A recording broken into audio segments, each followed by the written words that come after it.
നമ്മൾ മറ്റൊരാളോട് സംസാരിക്കുമ്പോൾ അതിൽ 99% നോൺ വെർബൽ കമ്മ്യൂണിക്കേഷൻ ആണ് എന്ന് നിങ്ങൾ കേട്ടിട്ടുണ്ടായിരിക്കും. അതായത് നമ്മൾ പറയുന്ന വാക്കുകളേക്കാൾ കൂടുതൽ അവർ കാര്യങ്ങൾ മനസ്സിലാക്കുന്നത് നമ്മുടെ ബോഡി ലാംഗ്വേജിൽ നിന്നായിരിക്കും. എന്നാൽ ഇന്ന് ആണുങ്ങളിൽ പലർക്കും അവരുടെ ബോഡി ലാംഗ്വേജിന് എങ്ങനെ അവരുടെ അഡ്വാൻറ്റേജിനായി ഉപയോഗിക്കാം എന്നറിയില്ല. അതുകൊണ്ട് തന്നെ നമ്മൾ ഇന്നത്തെ വീഡിയോയിൽ പറയാൻ പോകുന്നത് ഏതൊരു ആണും നിർബന്ധമായി അറിഞ്ഞിരിക്കേണ്ട 10 ബോഡി ലാംഗ്വേജ് ട്രിക്സിനെ കുറിച്ചാണ്. ഈ വീഡിയോ മുഴുവനായും കണ്ടു കഴിഞ്ഞാൽ എന്തായാലും ബോഡി ലാംഗ്വേജ് ഉപയോഗിച്ചുകൊണ്ട് എങ്ങനെ കൂടുതൽ അട്രാക്റ്റീവും ഡോമിനന്റും കോൺഫിഡന്റുമായി മാറാം എന്ന് നിങ്ങൾക്ക് മനസ്സിലാകും. സോ വീഡിയോ സ്കിപ്പ് ചെയ്യാതെ മുഴുവനായും കാണുക. നമ്പർ 1, നിങ്ങൾ എങ്ങനെയാണ് ഹാൻഡ് ഷേക്ക് കൊടുക്കാറ്? ഹാൻഡ് ഷേക്ക് എപ്പോഴും സ്ട്രോങ് ആയിരിക്കേണ്ടത് വളരെ പ്രധാനമാണ്. ഒരു ഹാൻഡ് ഷേക്ക് കൊടുക്കുമ്പോൾ നിങ്ങൾ മറക്കാൻ പാടില്ലാത്ത 2 കാര്യങ്ങളുണ്ട്.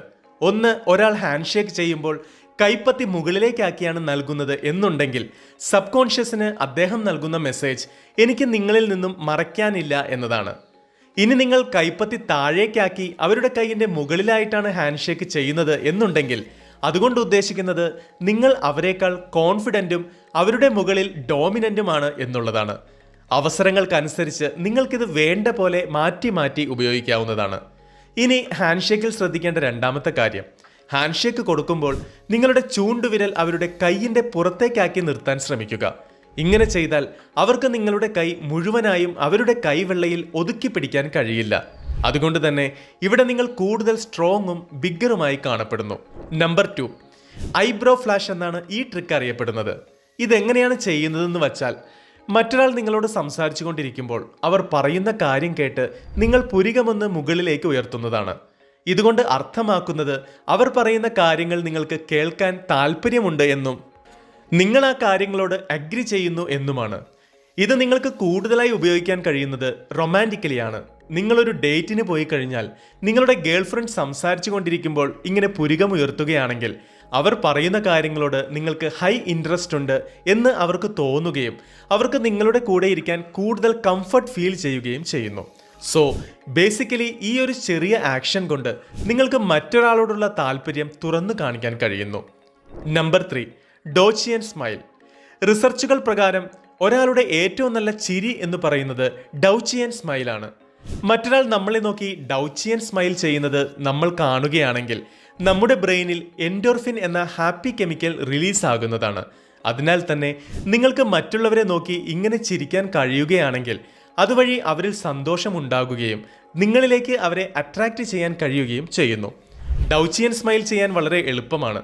നിങ്ങളുടെ കണ്ണുകൾ ഉൾപ്പെടുത്തിക്കൊണ്ട് കവിൾത്തടങ്ങൾ ഉയർത്തി ആത്മാർത്ഥമായി ചിരിക്കുക എന്നത് മാത്രമാണ് നിങ്ങൾ ചെയ്യേണ്ടത്. നമ്പർ 4, നിങ്ങൾ നടക്കുമ്പോൾ എപ്പോഴും നേരെ നോക്കി മാത്രം നടക്കുക. ഇത് പറയാൻ കാരണം മറ്റൊന്നുമല്ല, കൂടുതൽ ആളുകൾ നടക്കുമ്പോൾ താഴെ നോക്കി ധൃതിയിൽ ഐ കോണ്ടാക്ട് ബ്രേക്ക് ചെയ്തുകൊണ്ടാണ് നടക്കുന്നത്. എന്നാൽ ഇന്ന് മുതൽ നിങ്ങൾ തല ഉയർത്തിപ്പിടിച്ച് നേരെ നോക്കി നടന്നു നോക്കൂ. നിങ്ങളുടെ കോൺഫിഡൻസും ഉയരുന്നത് നിങ്ങൾക്ക് ഫീൽ ചെയ്യാൻ സാധിക്കും. ഇങ്ങനെ നടക്കാനായി എപ്പോഴും നിങ്ങളുടെ തല മുതൽ കാൽ വരെ ഒരു സ്ട്രെയിറ്റ് ലൈൻ ഉണ്ട് എന്ന് സങ്കല്പിക്കുക. നിങ്ങളുടെ ജോലി എപ്പോൾ നടക്കുമ്പോഴും ആ സ്ട്രെയിറ്റ് ലൈൻ വളയാതെ നോക്കുക എന്നതാണ്. നമ്പർ 5, നിങ്ങളൊരു കോൺവെർസേഷനിലായിരിക്കുമ്പോൾ ഒരിക്കലും നിങ്ങളുടെ വിരലുകൾ മറച്ചു വയ്ക്കരുത്. പല ആളുകളും സംസാരിക്കുമ്പോൾ അവരുടെ കൈകൾ പോക്കറ്റിലിടാറും അല്ലെങ്കിൽ പുറകിലേക്ക് കെട്ടി നിൽക്കാറുമുണ്ട്. ഇത് നിങ്ങൾ നെർവസ് ആണെന്നോ അല്ലെങ്കിൽ നിങ്ങൾ എന്തെങ്കിലും ഓപ്പോസിറ്റ് വ്യക്തിയിൽ നിന്ന് മറക്കാൻ ശ്രമിക്കുന്നുണ്ട് എന്നോ അവരിൽ തോന്നിപ്പിച്ചേക്കാം. അതുകൊണ്ട് തന്നെ എപ്പോഴും നമ്മൾ സംസാരിച്ചു കൊണ്ടിരിക്കുമ്പോൾ നമ്മുടെ കൈകൾ എവിടെയാണ് എന്ന് ശ്രദ്ധിക്കേണ്ടതുണ്ട്. കൈകൾ എപ്പോഴും മുമ്പിൽ ഓപ്പോസിറ്റുള്ള വ്യക്തിക്ക് കാണാൻ കഴിയുന്ന രീതിയിൽ വെക്കാൻ ശ്രമിക്കുക. നമ്പർ 6, എപ്പോൾ സംസാരിക്കുമ്പോഴും മറ്റുള്ളവരുടെ മുന്നിൽ നിങ്ങളുടെ ഫേസിന്റെ ഇടതുഭാഗം കാണിക്കാൻ ശ്രമിക്കുക. ഇത് പറയാൻ കാരണം മറ്റൊന്നുമല്ല, നിങ്ങളുടെ ഫേസിലെ ഇടതുഭാഗം കൺട്രോൾ ചെയ്യുന്നത് നിങ്ങളുടെ ബ്രെയിനിന്റെ റൈറ്റ് സൈഡാണ്. ബ്രെയിനിന്റെ റൈറ്റ് സൈഡാണ് നമ്മുടെ എല്ലാ മോട്ടോർ ആൻഡ് മസിൽ ഫങ്ഷൻസും കൺട്രോൾ ചെയ്യുന്നത്. അതുകൊണ്ടാണ് കൂടുതൽ ആളുകളുടെയും ഫേസിലെ ഇടതുവശം കൂടുതൽ ഭംഗിയുള്ളതായി തോന്നുന്നത്. അതിനാൽ തന്നെ ഇത് നിങ്ങളുടെ അഡ്വാൻറ്റേജ് ആക്കി ഉപയോഗിക്കാനായി അടുത്ത തവണ നിങ്ങൾ ആരോടെങ്കിലും സംസാരിക്കുമ്പോൾ നിങ്ങളുടെ ഇടതുവശം കാണുന്ന രീതിയിൽ ചരിഞ്ഞു നിൽക്കുക. ഇങ്ങനെ ചെയ്യുന്നത് കൊണ്ട് പ്രധാനമായും 2 ഉപകാരങ്ങളുണ്ട്. ഒന്ന്, നിങ്ങൾ കൂടുതൽ അട്രാക്റ്റീവായി മറ്റുള്ളവർക്ക് തോന്നുകയും 2, നിങ്ങളുടെ ചെവി അവരുടെ മുഖത്തിന് നേരെ വരുമ്പോൾ അവർ പറയുന്ന കാര്യങ്ങൾ നിങ്ങൾ ശ്രദ്ധിച്ചു കേൾക്കുന്നുണ്ട് എന്ന് അവർക്ക് തോന്നുകയും ചെയ്യുന്നു. നമ്പർ 7, നിങ്ങൾക്ക് നിൽക്കാനോ ഇരിക്കാനോ ആവശ്യമായിട്ടുള്ള അത്രയും സ്ഥലം ഉപയോഗിക്കുക. നിങ്ങൾ എത്ര കൂടുതൽ സ്ഥലം ഉപയോഗിക്കുന്നോ അത്രയും കൂടുതൽ കോൺഫിഡൻ്റ് ആയിട്ടാണ് നിങ്ങളെ കാണപ്പെടുക. മറിച്ച് നിങ്ങൾ കൈ കൂട്ടിവെച്ച് കാലുകൾ അടുപ്പിച്ച് കുറച്ച് സ്ഥലം മാത്രം ഉപയോഗിച്ചിരിക്കുമ്പോൾ നിങ്ങൾ ഭയപ്പെടുന്നതായി മറ്റുള്ളവർക്ക് തോന്നിയേക്കാം. അതിനാൽ എപ്പോഴും മാക്സിമം സ്ഥലം ഉപയോഗിക്കുക. നമ്പർ 8, കൂടുതൽ ആളുകളും നടക്കുന്നത് ചെറിയ ചെറിയ കാലടികൾ വച്ച് വേഗത്തിലായിരിക്കും. എന്നാൽ നിങ്ങൾ ഒരിക്കലും ഇത് ചെയ്യരുത്. നിങ്ങളുടെ എപ്പോഴും നടക്കുമ്പോൾ ഫോളോ ചെയ്യേണ്ട ഒരു 3 സ്റ്റെപ്സ് ഉണ്ട്. അതിൽ നമ്പർ 1 നേരത്തെ പറഞ്ഞ പോലെ തല ഉയർത്തിപ്പിടിച്ച് നടക്കുക. നമ്പർ 2 നിങ്ങൾ വയ്ക്കുന്ന ഓരോ ചുവടും അടുപ്പിച്ചടുപ്പിച്ച് വെക്കാതെ 2-3 അടി ഡിസ്റ്റൻസിൽ വയ്ക്കുക. നമ്പർ 3 നടക്കുമ്പോൾ കൈകൾ സ്ട്രെയിറ്റ് ആക്കി പിടിക്കാതെ ആട്ടി ആട്ടി നടക്കുക. ഒരുപാട് ആളുകൾ ചെയ്യുന്ന ഒരു മിസ്റ്റേക്ക് ആണിത്. എന്താണെന്ന് വെച്ചാൽ ഒരു പെൺകുട്ടിയുടെ മുന്നിൽ ഇരിക്കുക എന്നത്. ഇതിന് പകരമായി അവളുടെ സൈഡിൽ ഇരിക്കാവുന്നതാണ്.